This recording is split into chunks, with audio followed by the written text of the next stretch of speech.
Bonjour, bienvenue. Merci de nous rejoindre pour cette session intitulée « L'IA va-t-elle changer notre métier de développeur ?»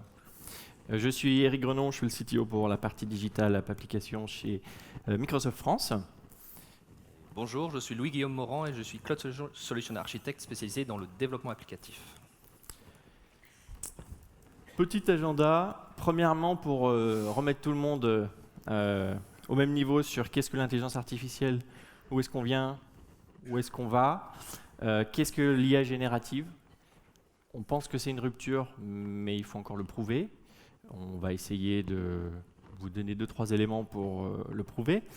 Pour ça, on aura quelques démonstrations, parce que l'IA générative, c'est des concepts, mais depuis quelques années, on a des outils, enfin le marché a des outils, et donc ça rend réelle cette rupture. Et la conclusion, ce sera, après tout, si on a une IA générative, nous, en tant que développeurs, comment est-ce qu'on va se positionner face à ces changements majeurs? Si on revient sur l'histoire de l'IA, globalement, ça a démarré dans les années 50, 55 pour le terme, 56 pour le premier workshop ou la première conférence sur le sujet. Et l'idée d'origine, c'était de dire, maintenant qu'on a des machines, puisque les machines, c'est les années 40, maintenant qu'on a des machines, on est capable de demander à la machine de comprendre ce qu'elle fait. Et à terme, d'arriver sur une intelligence de type intelligence humaine. On n'avait pas encore défini l'intelligence humaine comme on le définit aujourd'hui. Donc on pensait ça dans les années 50. Bon, très vite, on s'est heurté à la limite technologique des machines, et puis à la limite de dire, dans un algorithme, est-ce qu'on est capable de modéliser une intelligence? On a changé d'idée dans les années 60. On a dit, en fait, on va utiliser les mathématiques, on va utiliser les statistiques et les probabilités, et on va faire apprendre par la machine, et on ne va pas expliquer à la machine ce qu'elle doit apprendre. On va lui donner des sets de données, elle va découvrir des patterns, elle va découvrir des corrélations, des implications. Globalement, c'est des statistiques et des probas, et à la fin, elle va être capable de prendre des décisions et de faire des prédictions. Là, c'est un peu plus intéressant, c'est faire des prédictions, puisqu'elle arrive à trouver des espèces de signaux dans une masse de données. Est-ce que c'est de l'intelligence? Peut-être faire une prédiction, mais ce n'était pas suffisant. Année 2000, on a quand même un changement majeur, les années 2000, c'est que d'un seul coup, on a beaucoup de puissance pour très peu cher. Enfin, très peu cher. Bien moins cher que dans les années précédentes. Du coup, on arrive avec les réseaux de neurones, qui sont encore une fois un modèle mathématique, et qui se dit cette fois-ci, je vais donner des sets de données, mais je vais apprendre automatiquement de ces sets de données, et je vais trouver moi-même ce que je peux faire de ces sets de données. Donc on ne dit pas à la machine, voici les données, voici ce que tu vas devoir comprendre. On dit à la machine, voilà les données, débrouille-toi, fais quelque chose avec. Trouve toi-même quelque chose. Aujourd'hui, dans des modèles de deep learning, on peut trouver 110 ou 200 corrélations, implications et relations entre éléments qu'on n'avait même pas imaginé nous, en tant qu'humains, en donnant les données à la machine. Depuis 2020 est arrivée l'AI générative, et là, ça change. Parce que là, pour le coup, la machine, elle a appris quelque chose, on ne pensait pas qu'elle pouvait l'apprendre, et en plus, elle est capable de créer. Alors, attention, je dis bien créer. Elle crée en plus en multimodal. Donc, je lui apprends des images, je lui apprends du texte, et elle ne comprend pas ce qu'elle fait. Attention, c'est une machine, donc elle n'a pas de sens. Cependant, elle va être capable de générer une image. Elle va être capable de générer de la musique. Elle va être capable de générer un texte. Et arrive quelque chose de très intéressant, c'est le concept de prompt. Le prompt, c'est le changement majeur qui fait qu'on a une rupture. Et l'AI générative et la rupture. En fait, c'est juste un sous-ensemble du deep learning. Il ne faut pas oublier qu'aujourd'hui, dans le monde actuel, on a quand même beaucoup plus de machine learning et de deep learning que d'AI générative. L'AI générative, on la voit depuis 3 ans.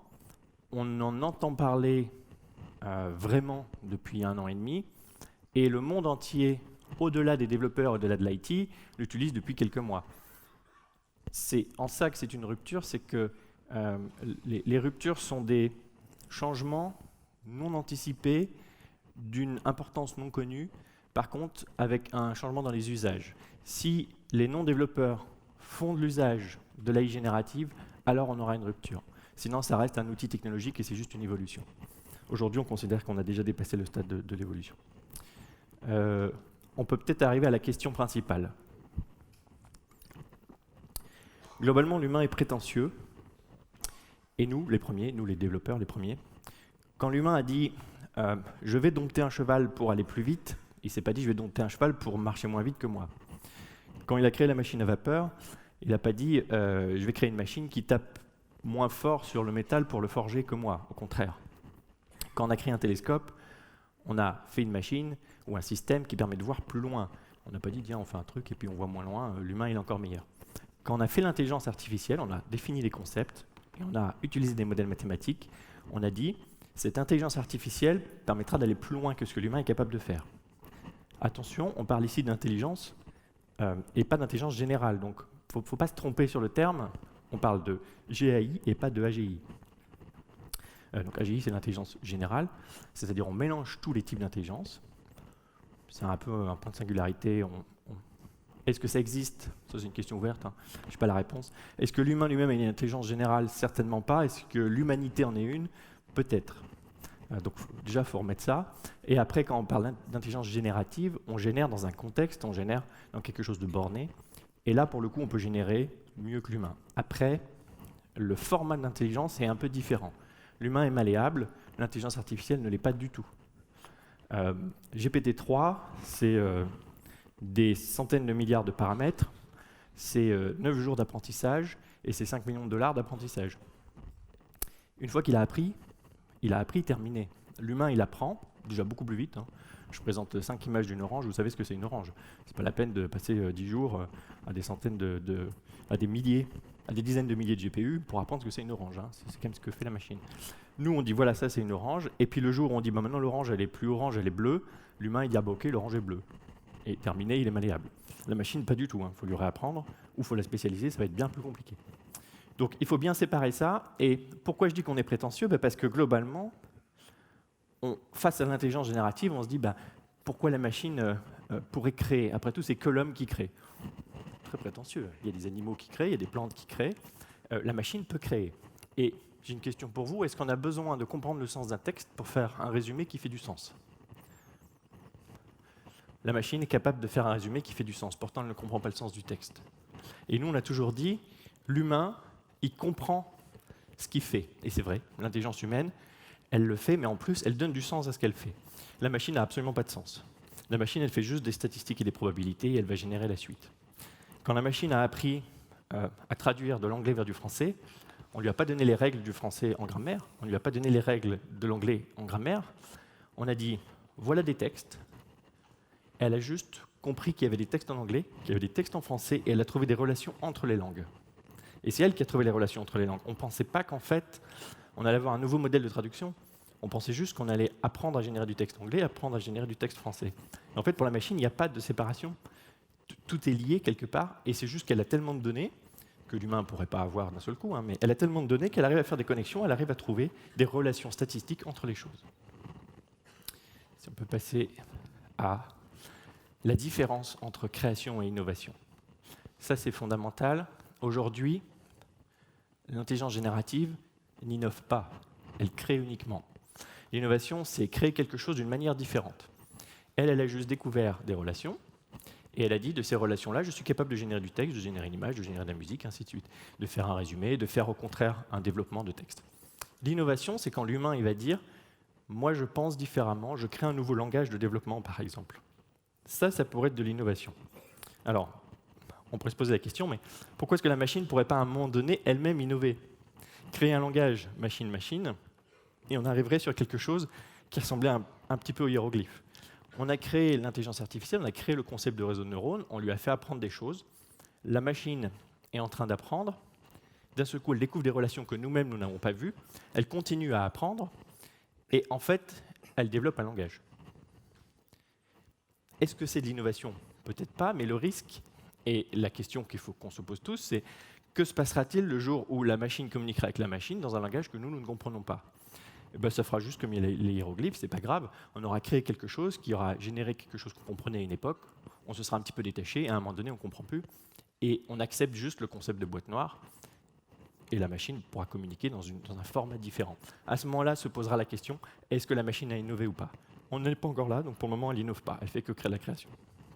On est rassuré. Enfin, tu es rassuré. Je suis rassuré. Une autre question qui arrive, une fois qu'on voit tout ça, on dit bon ok, globalement, c'est là. Enfin, c'est déjà là. Hein. C'est pas demain, c'était il y a 3 ans. C'est il y a quelques mois dans l'usage. Donc ça veut dire que c'est déjà là. Et sur la société qui nous entoure, en fait, nous, pour une fois, on est peut-être parmi les derniers. Puisqu'on accepte assez peu que la machine crée à notre place. Alors que dans le marché, vous prenez un auto-entrepreneur, il dit ben, tiens, j'utilise un système d'interaction homme-machine sous un format de prompt, et en fait, je lui ai demandé de générer une lettre pour mon avocat, une lettre pour l'administration, ainsi de suite, et ça existe déjà. Enfin, parlez-en autour de vous à des gens qui ne sont pas informaticiens. Du coup, se pose la question de où est-ce que vous en êtes sur le chemin de l'intégration de l'intelligence générative. A priori, vous ne pouvez plus être dans le déni, puisque vous avez la preuve que ça existe. Si vous êtes encore dans le déni, il faut qu'on en parle. Mais de toute façon, vous allez le voir tout à l'heure, Louis-Guillaume va faire des démonstrations. Donc vous ne pouvez plus être dans le déni en disant ça n'existe pas, l'intelligence générative, c'est juste du copier-coller de snippets de code. Non, ça génère vraiment, pas mot à mot, mais ontologie par ontologie, ou token par token, des choses. Vous pouvez être dans la résistance. C'est dommage, mais vous pouvez être là-dedans, vous avez le droit. On accepte au marché et aux outils de vous montrer qu'en fait, ça ne sert à rien d'aller contre, puisque ça vous sert. Et ça sert à tout le monde, à tous les humains. Quand on a créé une voiture, on ne s'est pas dit à un moment donné, ça va être que pour une partie de la population. On a dit pour tout le monde, ça permettra de découvrir le monde, d'avoir un espace de liberté, et tout le monde l'a intégré. Bon, en échange, on a pollué la planète, mais ça, c'est juste un écart. Donc là, c'est pareil, vous pouvez dire non, je suis contre, j'en veux pas, ou alors dire bah, je le prends, je vais bénéficier de ce que ça m'apporte. Après tout, j'ai pas le choix, je suis résigné, je le prends. Je peux l'accepter. Là, c'est un peu plus intéressant, parce que là, je commence à me dire, en fait, ça existe, en fait, c'est utile, et en fait, je peux aller plus loin. Quand on a un outil, c'est plus facile de taper avec un marteau que de taper avec son poing. Enfin, on s'abîme moins la main. Si on a une intelligence générative qui est à côté de nous et qui nous facilite la vie, ben, acceptons-le et au contraire, bénéficions de ça pour nous-mêmes être meilleurs, pour nous-mêmes aller plus loin. Et une fois qu'on l'a intégré, on dit bah, de toute façon, ça fait partie de la vie d'aujourd'hui, on ne se pose pas la question, on dit oui, je l'utilise, oui, ça s'est généré, moi je sais créer en tant qu'humain, la machine s'est créée en tant que machine, peut-être qu'elle s'est créée quelque chose dans un domaine très spécifique, mais elle s'est créée.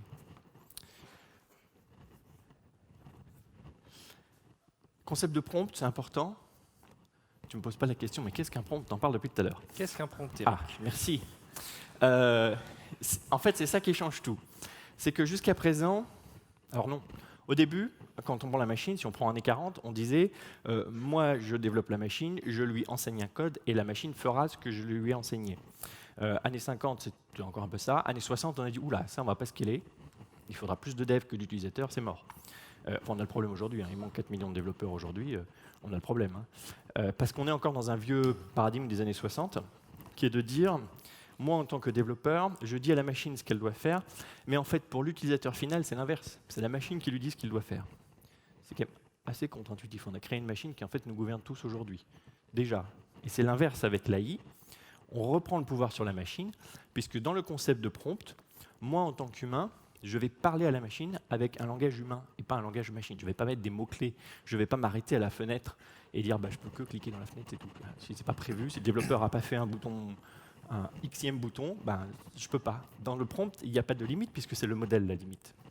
Le modèle, il est universel. Je ne l'ai pas dit, mais n'oubliez pas que dans l'AI générative, le modèle est universel, le modèle n'est pas spécialisé, contrairement à l'AI normale où on spécialise d'abord le modèle, après on l'utilise. Là, on génère le modèle universel et après on le spécialise si on a envie. On considère que ce n'est pas forcément une bonne pratique d'ailleurs, puisque le modèle évolue plus vite que la spécialisation. Donc le prompt, on arrive sur un langage humain avec la machine, et là où c'est intéressant, c'est que c'est dans un contexte.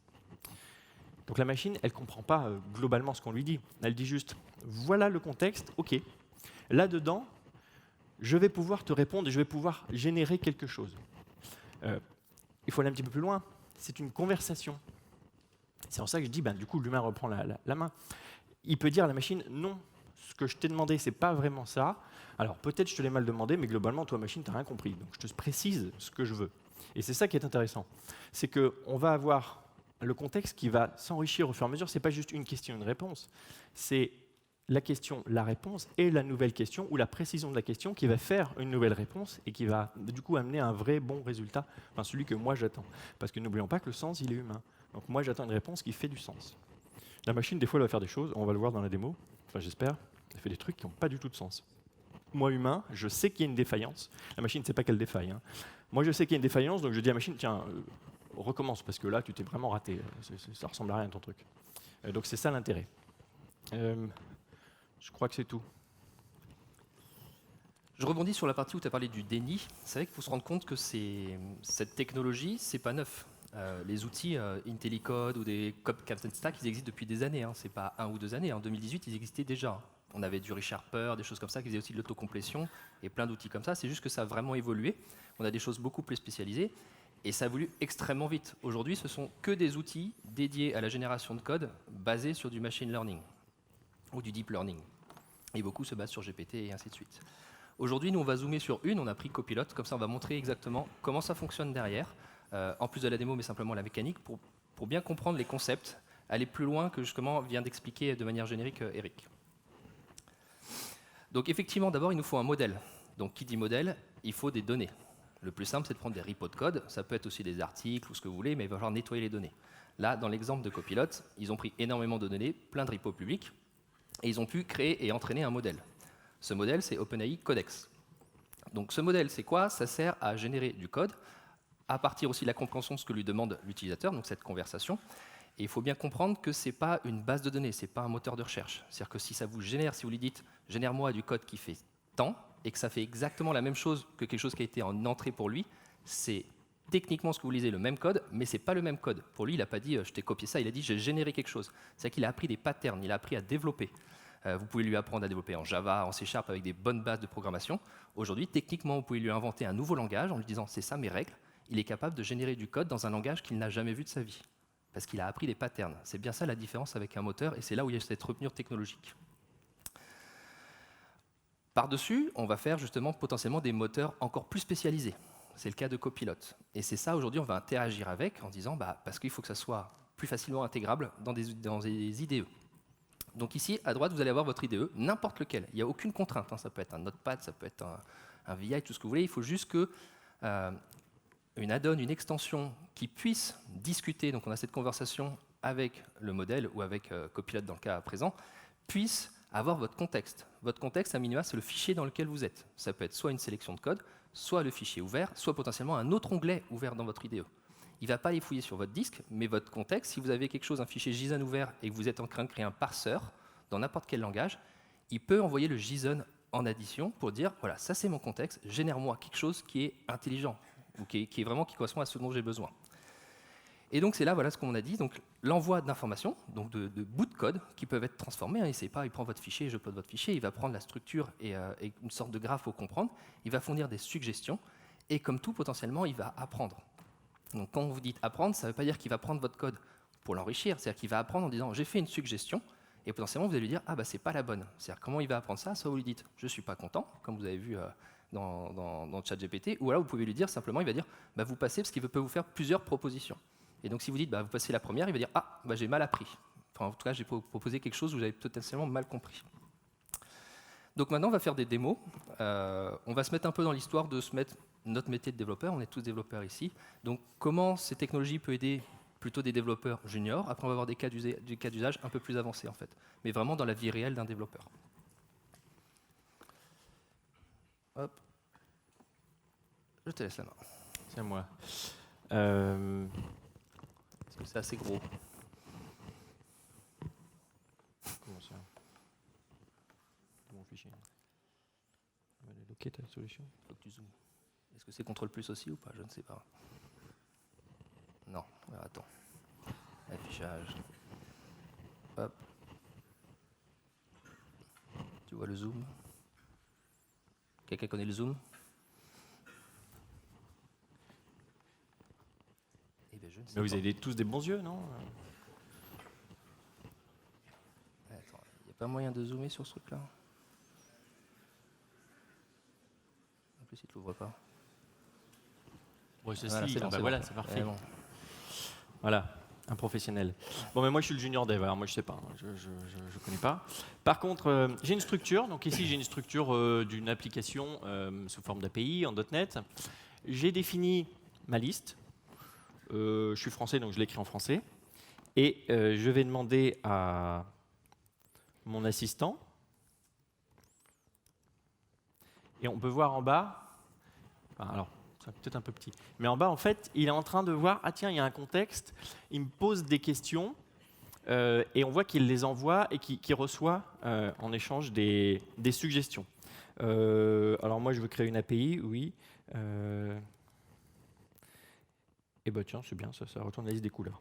Je lui demande ça, il me propose ça, je l'accepte. Effectivement. Je vais dire, mais c'est un peu bizarre parce que je lui ai demandé une API qui retourne la liste des couleurs, mais en fait, il n'y a pas quelque chose qui s'appelle liste des couleurs. Il y a une liste couleurs avec un S. Oui, parce que lui, il a compris votre contexte. Donc, il a compris quelque part qu'il y a quelque chose qui s'appelle liste couleurs. Ok, liste couleurs, c'est en français, mais ce n'est pas un sujet. Encore une fois, je vous l'ai dit tout à l'heure, le français et l'anglais, ce n'est pas un sujet. Lui, il voit juste des relations. Donc, d'un seul coup, il voit qu'il y a une liste au-dessus, dans mon contexte, et il voit que je lui demande de créer une API, une minimal API.NET. Donc, il dit, ben, tiens, ce serait pas mal que je lui propose ça. Bon, bah, je mets une route et puis je renvoie couleur. Moi, je veux bien lui faire quelque chose en français parce que je suis français. Eh bien, tiens, c'est pas mal ça. L'ID est passé en paramètre. Parce qu'il se dit, ben, a priori, le mot suivant, une API qui retourne la couleur, oui. ID, ça existe puisque j'ai défini ID. Je peux le passer en paramètre. Sur une méthode post. Vous allez me dire c'est un peu bizarre, mais pourquoi pas. Ah bah oui, lui ça ne le choque pas. Il le fait, il dit ben voilà c'est parfait. Moi j'aurais préféré qu'il fasse la route, mais pourquoi pas, après je pourrais lui préciser.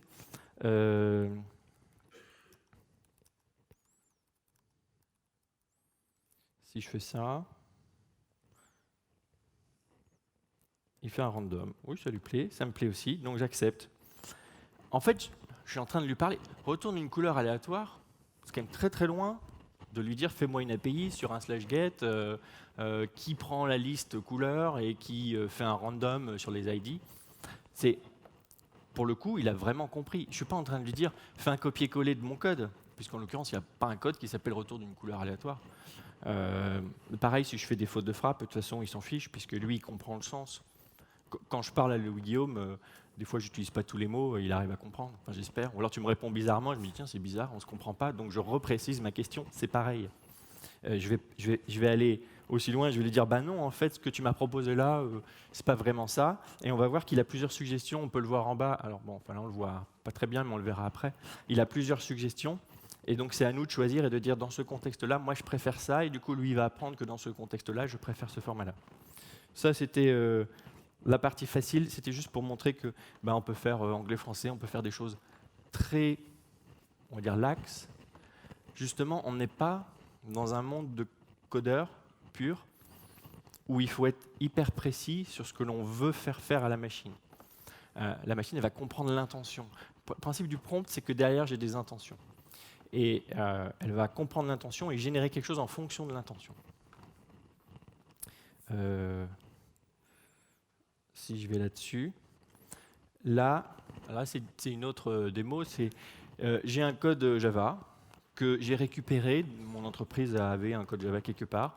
Moi, je suis un junior dev, je ne connais pas Java. Je ne connais pas ce code. Déjà, il n'est pas très lisible, ce code. Ça m'embête un peu. Je voudrais juste qu'il me le rende un peu plus lisible. En l'occurrence, il va comprendre. Ah bah tiens, là, il n'a rien compris du tout. Là, il a dit, tiens, je scratch tout, ça sera pas mal. Voilà, comme ça. Effectivement, ce sera plus lisible, il n'y a plus rien. Donc oui. Encore une fois, je vous ai dit tout à l'heure, attention, je l'ai dit en préambule, elle génère quelque chose d'après ce qu'elle comprend, elle, de mon intention. Là, elle n'a rien du tout compris à mon intention. On va faire un truc un peu mieux. On va peut-être juste le relancer, non ? Ah bah elle a vraiment pas aimé. Bah écoutez, elle aime pas, hein. Alors si on prend un truc un peu différent. Et je pense que c'est important de comprendre justement que cet effet démo, il est prévisible. C'est-à-dire que C'est de pire en pire. l'IA, à chaque fois, elle repart et voilà, et elle apprend aujourd'hui encore. Et donc, ça veut dire que potentiellement, on lui a pas donné assez d'infos. Là, en l'occurrence, on lui a donné peut-être trop d'infos. Donc qu'est-ce qu'il aime pas? Readable, oui, c'est bien readable. Bah, des fois ça marche, des fois ça marche pas. Voilà, c'est de l'IA. C'est vous aussi, vous faites des défaillances. Elle fait des défaillances. Là, aujourd'hui, elle a vraiment pas envie. Bon, hier, elle avait envie. Avant-hier, elle avait moyennement envie. Ah oui, bah là, si je demande 2 fois readable, il n'y aura plus rien à un moment donné. Par contre, si je suis bien dans un contexte de fichier Java. Alors, c'est pas grave parce que ce code, je sais qu'il fonctionne normalement. Par contre, moi, je comprends rien à Java, donc je vais lui demander de traduire. Et là, en l'occurrence, j'ai mon Java. Je vais lui demander ça en C#. On va voir s'il fait un peu plus de contexte. Ou pas, d'ailleurs. Ah, mais attends, déjà, j'ai pas tout mis. Donc déjà, ça n'a pas très bien marché.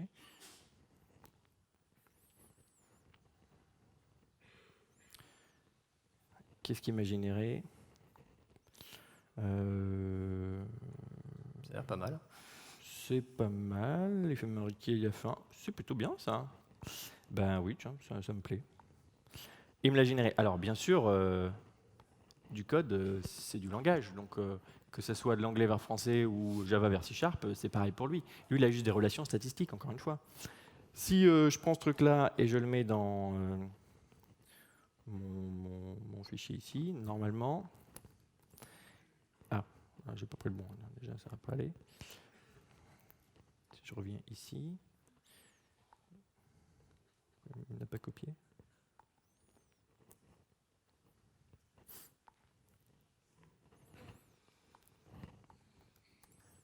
Ah bah pourquoi il me copie que du Java lui. Bah il préfère Java. Là c'est copier-coller qui marche pas. Tiens, c'est marrant ça. Si je fais ça, effectivement il a que Java. Alors. C'est bizarre quand même. Essaye CTRL-C. Ah bah. Tu prends tout, non? Bon là c'est un problème d'éditeur. Hein. Ah, c'est un peu mieux là. CTRL-C, ça marche mieux que copie. Bon, le bouton droit copie, il ne marche pas. Là, du coup, c'est très bien. Mais alors, moi, comme je suis vraiment junior dev, je comprends rien. Du coup, c'est pareil. Je vais lui demander, ben, en fait, ça serait pas mal si tu peux un petit peu me dire ce que tu comprends de ce code. Parce que comme lui, il comprend. Oui, alors bon, ben là effectivement, il ne s'est pas foulé non plus. Il a décrit le namespace. Là, ça va être mieux. Ah. Déjà, c'est mieux. C'est pas mal. Il a compris globalement.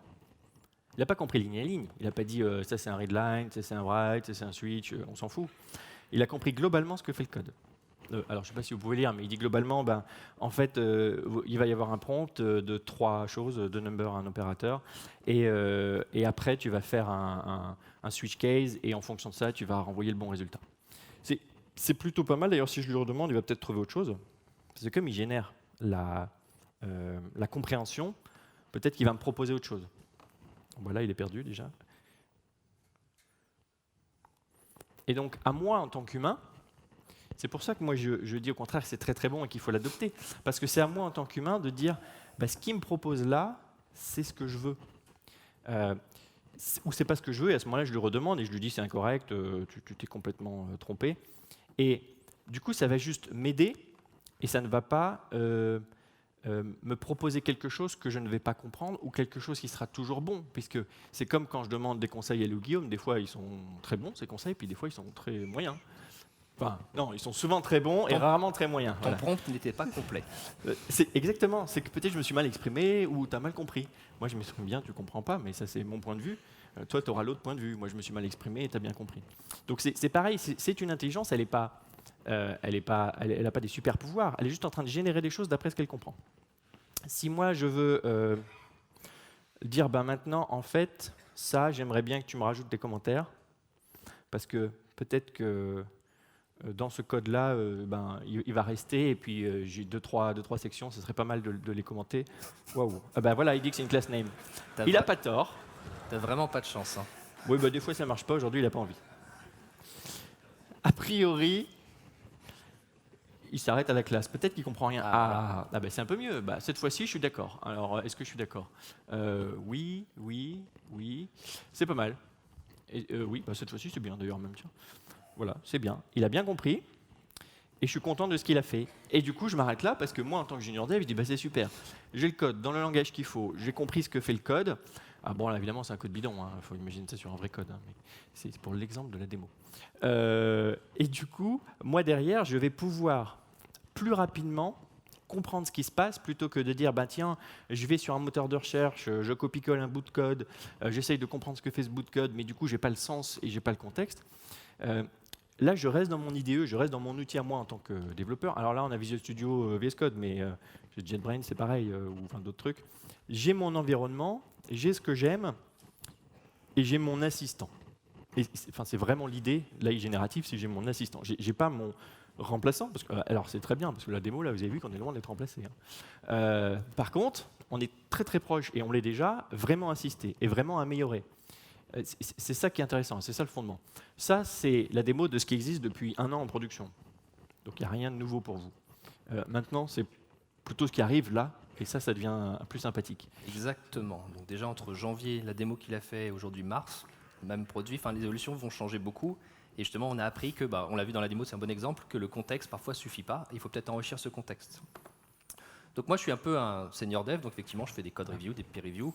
Là, je vois tout de suite qu'il y a des problèmes. Je me dis, bon, injection de dépendance, c'est assez simple, mais potentiellement, quand on a beaucoup de code ou beaucoup de choses, ou ça veut dire potentiellement, on pourrait même l'automatiser, c'est-à-dire que lors d'une PR automatique, avoir l'analyse automatique du code. Et donc là, je veux dire, est-ce que, par exemple, dans ce code-là, juste j'ai un doute, je dis, est-ce que potentiellement, il y a un problème? Et donc, je peux lui dire, donc maintenant, ça a été un peu formaté, en lui disant, fixe-moi ce code, et lui dire, qu'est-ce que tu en penses? Et en fait, il va automatiquement m'expliquer pourquoi, donc c'est aussi bien pour les juniors, en disant il y a une SQL injection, et potentiellement, en fonction du langage que j'ai détecté, je te propose une correction avec l'injection de paramètres. Et c'est aussi simple que ça. Donc c'est un exemple tout simple, on ne va pas trouver toutes les failles du monde, mais au moins pour les patterns les plus connus, et quand on va pouvoir automatiser, on va déjà éviter tous ces problèmes-là. Ce qui va être intéressant aussi, c'est, je reviens sur les exemples de génération de code, et donc je vais montrer aussi pourquoi le contexte est important. Donc je vais fermer parce que lui, on s'en fout. Je vais essayer de lui faire générer du Terraform. Donc là, je vais lui parler, comme je disais à un humain, donc génère-moi un ressource. Normalement, il devrait me compléter. Non, je veux un ressource groupe. Je vais plutôt lui dire, génère-moi du Terraform, parce qu'il faut être comme un enfant de 4 ans, pour créer un ressource groupe, nommé Devox, dans la région. Et qu'est-ce que tu me proposes? France centrale, parfait. Dedans, mets un storage account. On s'en fout, ça.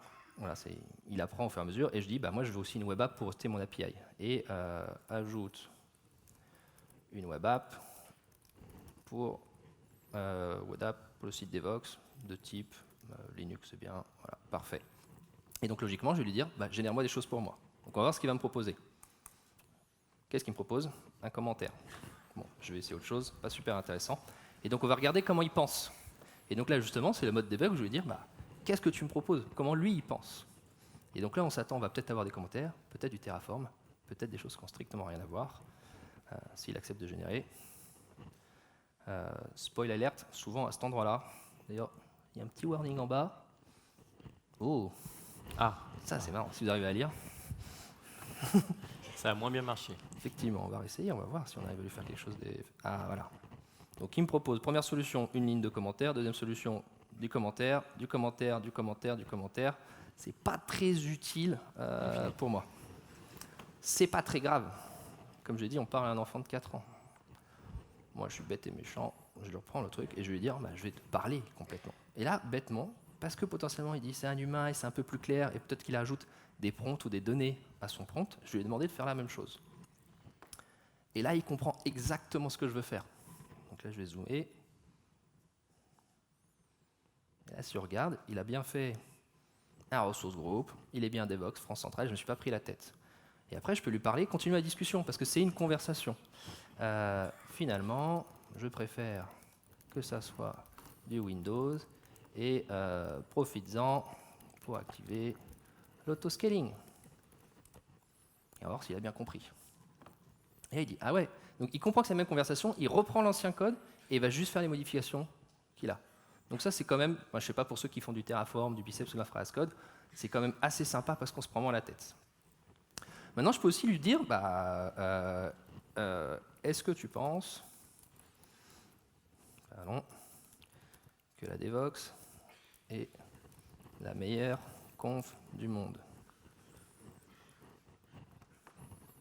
J'appuie sur Entrée ou pas? Voilà, parce qu'en fait, il est spécialisé. C'est aussi ça qui est important, c'est-à-dire que ces moteurs ne vont pas servir à faire n'importe quoi. Si vous lui demandez du code fonctionnel, il ne servira à rien. Je crois que c'est tout pour les démos. C'est plutôt pas mal, bravo. C'est plutôt pas mal. Enfin, je trouve ça bien. Je sais pas pour vous. On va plus loin que juste de l'autocomplétion. C'est-à-dire que si vous voyez votre métier de développeur, potentiellement vous avez déjà des usages où vous dire ah ben là j'aurais gagné du temps. C'est pas magique, hein, ça va pas faire tout votre métier, mais on gagne du temps. On arrive justement sur un sujet qui est assez intéressant, c'est se dire qu'est-ce que ça va permettre en fait cette intelligence artificielle. Donc depuis peu, on a la notion de développeur augmenté. Hein. C'est pas un cyborg, hein, c'est pas un Terminator, c'est le développeur. C'est pas un robot qui nous remplace, c'est le développeur, c'est-à-dire Eric, c'est moi, c'est vous. En quoi ça nous aide? Donc ça nous aide rapidité d'écriture. Donc c'est-à-dire qu'on va écrire du code plus vite, potentiellement plus de lignes. Hein. C'est pas le nombre de lignes qui compte, mais on va arriver plus facilement à la finalité qu'on veut. On va augmenter donc, le cycle time, c'est le temps de développer sa fonctionnalité. En tout cas, ça ne peut pas vous ralentir, sauf qu'on a des démos qui échouent en boucle. La fiabilité, potentiellement, il va vous aider à écrire du code qui est plus stable, avec moins de failles de sécurité, des bugs fonctionnels, ça sera difficile à détecter. La maintenabilité, c'est important parce que c'est plus lisible et plus commentaire, voire ça suit des bonnes pratiques. Et connaissances techniques, c'est aussi super important, c'est-à-dire que vous allez pouvoir commencer à travailler ou monter en compétence sur des technologies que vous ne maîtrisez pas encore, qui viennent d'émerger, et vous allez apprendre beaucoup plus vite. Donc tout ça, c'est important. La question, c'est comment on mesure ça. Donc effectivement, on peut utiliser des outils qui vont on va essayer de trouver des KPI, du SonarQube, du Checkmark, qui vont dire qualité de code, des codes SMEL, le nombre, et ainsi de suite. Mais ce n'est pas forcément évident. C'est-à-dire qu'aujourd'hui, il n'y a pas beaucoup d'études qui disent combien ça nous apporte, combien on a gagné. Donc il y en a une qui a été faite par GitHub, avec justement des métriques qui sont assez intéressantes, avec plutôt un ressenti. C'est-à-dire qu'effectivement, on ne sait pas encore qualifier ou quantifier cette évolution et qu'est-ce que ça apporte. Celles qui sont, moi je trouve plutôt intéressantes, c'est effectivement 77% le temps à chercher. Le métier de dev, on sait, on a tous ouvert un moteur de recherche, on ouvre un Stack Overflow ou autre, on passe du temps à chercher sur l'information qu'on ne connaît pas. Celle qui est encore plus importante, et celle qui est difficile de renier, c'est quand même on reste concentré. C'est-à-dire vous ne quittez pas votre IDE pour ouvrir un navigateur sur lequel vous avez d'un coup un spoil d'une série ou un autre truc qui vous pourrit. Vous êtes concentré sur votre éditeur, vous ne quittez pas l'endroit où vous codez, et donc vous avez beaucoup de temps. Donc tout ça aujourd'hui laisse supposer qu'il y a quand même un bénéfice certain à aider notre métier de développeur. On ne va pas tous l'utiliser de la même façon, on ne va pas l'utiliser dans les mêmes use cases, on ne va pas tous avoir le même ressenti, on ne va peut-être pas être convaincu de la même manière. Mais aujourd'hui, sur la notion de Denis, c'est difficile de dire qu'aujourd'hui, cette technologie va nous empêcher de faire notre métier, ou ne va pas nous permettre de le faire mieux, à minima, strict minima égal, et probablement peut-être un peu mieux. Et donc moi j'ai une question, parce qu'il faut qu'on réponde à la question, mon cher Eric. Quelle est la question? Est-ce que l'IA va changer notre métier de développeur? Je pense qu'il y a un problème de grammaire, c'est l'IA a changé notre métier de développeur. Il y en a à la fin. C'est là. En fait, alors attention, IA, encore une fois, on parle de l'IA générative, donc ce n'est pas l'IA en tant que telle, c'est un sous-ensemble de l'IA. L'IA générative, elle est en train de changer notre métier, mais elle est en train de changer tous les métiers qui sont sous la forme de création. Le développeur est un créateur, parfois un innovateur, mais toujours un créateur. Et l'IA générative, forcément, elle va nous aider dedans. Forcément, elle va nous faire aller plus loin aussi, parce que les tâches que l'on fait pour créer, est-ce qu'elles ont vraiment la valeur de création? Aujourd'hui, n'importe quel développeur, enfin, non, la moyenne des développeurs, on ne code que 10% du code. Alors, vous allez me dire, dis donc, il fait quoi? J'utilise des librairies, j'utilise un framework, j'utilise des API. Au final, je vais me concentrer sur mon code vraiment fonctionnel, et c'est plutôt bien, parce que c'est là où on m'attend sur la création et sur l'innovation. Faire de la plomberie, on ne m'attend pas, et vaut mieux pas. on va utiliser un framework. Ça fait ça bien mieux que moi, enfin, que même un bon développeur, sauf si on est contributeur au framework. Dans ces cas-là, la question est un peu différente. Mais si on fait une application pour quelqu'un d'autre, on ne code, ce sont les statistiques IDC de l'année dernière, on ne code que 10% réel par rapport au code final généré. Donc là, la question, c'est de se dire, mais si l'IA pouvait encore enlever quelques pourcentages, parce que après tout, dans ces 10%, j'ai peut-être encore du code qui n'est pas vraiment du code fonctionnel ou qui n'est vraiment pas quelque chose d'innovant ou qui ne répond pas, la meilleure façon de coder, c'est de ne pas coder. Hein. Ça, c'est la meilleure. Et c'est comme ça qu'on va gagner du temps. Si on ne fait pas la chose, mais la chose existe quand même, bah forcément, on a tout gagné. Donc, nous, on considère que le chemin, il a déjà démarré, donc vous prenez ou pas le train en cours de route, mais de toute façon, c'est déjà parti. Après, c'est jusqu'où est-ce que ça va aller, on ne sait pas, puisqu'on découvre aujourd'hui des capacités. On a découvert nous-mêmes que Copilot avait appris Cadle. Enfin, Cadle, ça a quoi, 8 mois d'existence. Et on l'a découvert au mois de décembre qu'il avait appris Cadle. Si vous avez vu mon autre conférence API, Capability Oriented APIs, au mois de décembre, en fait, il avait déjà appris. Donc c'est assez rigolo, c'est qu'il va plus vite que moi. Moi, le temps que je lise le code, que je lise la doc et ainsi de suite, mon copilote, il va déjà me dire, bah, tiens, voilà ce qu'il faudrait faire pour faire ton API. Et moi, je connais déjà le langage, en fait. Hein. Je fais ça toute la journée, je m'appelle copilote, je lis des documents et des codes repo. Toi, en tant que développeur, tu n'as pas le temps de le faire. Donc très bien, je vais en bénéficier et je vais aller plus loin. Donc c'est exactement ce qu'il faut. Par contre, n'oublions pas, ce n'est pas une intelligence généralisée. L'humain lui-même n'est pas une intelligence généralisée. Peut-être l'humanité, c'est toujours une question. Et donc, on dit bien que plus il y a d'intelligence artificielle, plus il faut d'intelligence humaine qui ramène du sens dans les choses. La création toute seule, elle ne sert que s'il y a un sens. Et on considère que nous, humains, nous avons le sens et pas la machine. Et on est à l'heure. Et il reste quelques minutes pour des questions. Là, et sinon, après, il y a toute la journée pour d'autres questions. Avec nous, on est sur le stand ou ailleurs.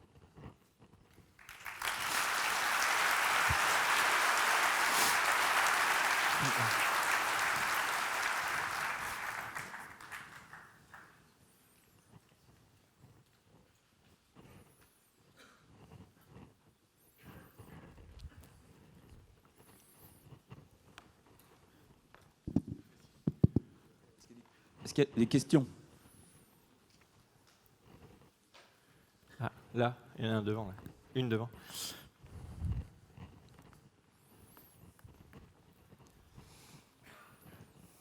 Oui, bonjour, merci pour la présentation, c'était top. J'ai une question par rapport aux risques légaux. Où est-ce qu'on en est par rapport à ça? Parce qu'il y a des débats, c'est du code qui ne vous appartient pas, qui a été mis en place, donc est-ce qu'on peut se faire attaquer, choses comme ça, on en est où? Alors, il y a deux parties. Hein. Il y a le code que je génère.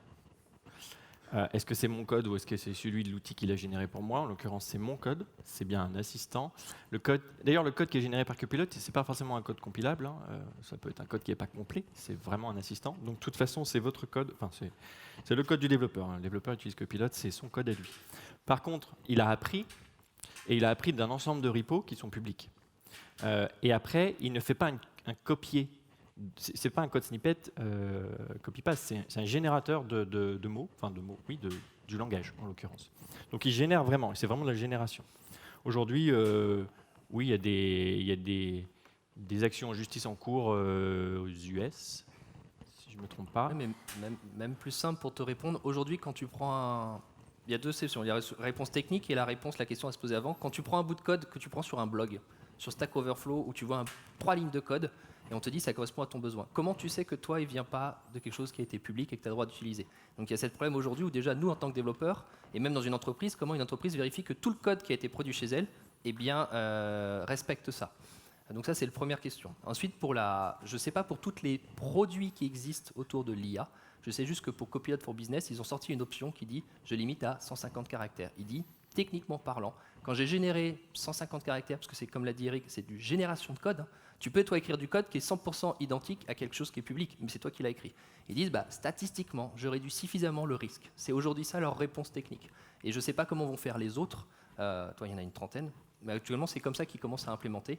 Et ils cherchent à des solutions pour dire comment on pourrait être sûr qu'un code dans un repo, il faudrait une énorme base de données en fait. Quelqu'un peut avoir forqué un repo, changer la licence, enfin, c'est extrêmement compliqué. Et donc c'est en train de réfléchir aussi, ils, de manière générale, hein, je ne dis pas GitHub ou autre, hein, c'est de manière générale, ils réfléchissent tous à voir comment demain on peut répondre à cette question. Et c'est une bonne question, mais on n'est qu'au début de l'histoire en fait. On est rouge par contre. Oui, bonjour. Merci. Merci pour la conf. C'était top. J'ai juste une petite question au niveau des KPI. Donc vous avez présenté des KPI au niveau de la productivité des développeurs. Et quid de la qualité de code d'un code, on va dire, complètement créé par un développeur qui se concentre sur sa tâche et un autre assisté et qui se pose plus dans le paradigme du reviewer au final de la machine, ou en tout cas qui a un... C'est pas la bonne approche. La machine ne va pas faire les choses à ma place. Je fais les choses, je suis le développeur, je suis propriétaire de ma génération de code. Par contre, je vais le faire comme je le fais avec un IDE. J'écris pas tout dans VI, quoi. J'écris ça, enfin, ça dépend. Mais a priori, je prends plutôt un IDE aujourd'hui en 2023. Je vais pas me poser la question à la fin en me disant, et si j'avais pas utilisé l'IDE, peut-être que mon code serait meilleur. Oui, peut-être qu'il serait meilleur, peut-être pas, et certainement pas, globalement pas. Peut-être que si je prends, toi peut-être, oui, si j'en prends quelques-uns dans la salle, ok, globalement, non. Globalement, je vais être meilleur parce que j'utilise des outils qui qui ont appris et qui sont améliorés en continu et qui du coup me rendent meilleur. Mais c'est vraiment ça l'approche. Après, se dire dans les KPI, est-ce que le code est meilleur ? Qui considère qu'un code est meilleur à la fin, sauf l'utilisateur final qui dit c'est bon, ça tourne et ça ne consomme pas trop de ressources. Un code meilleur dans l'absolu, ou un code qui fonctionne, qui de toute façon tous les 3 mois va être reviewé, amélioré, modifié.